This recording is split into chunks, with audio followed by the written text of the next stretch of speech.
बहुत पेरेंट कौन करती ना पिलार कंडीशन जाई मेडिसिन स्टोर कहती एवं मेडिसिन स्टोर जहाँ मेडिकेशन दिखती ताकू आनी यूज करती किछि पेरेंट पुराना प्रेस्क्रिप्शन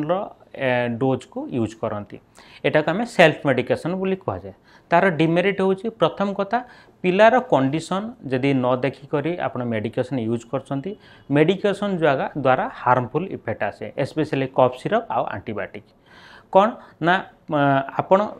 बर्तमान पिलार जहाँ कंडीशन अच्छी से कंडीशन को ठीक करने जहाँ मेडिकेशन यूज कर परफेक्ट नुहे आप मालूम ना सेकंड कथा जदि डोज आप एक्सट्रा डोज यूज हो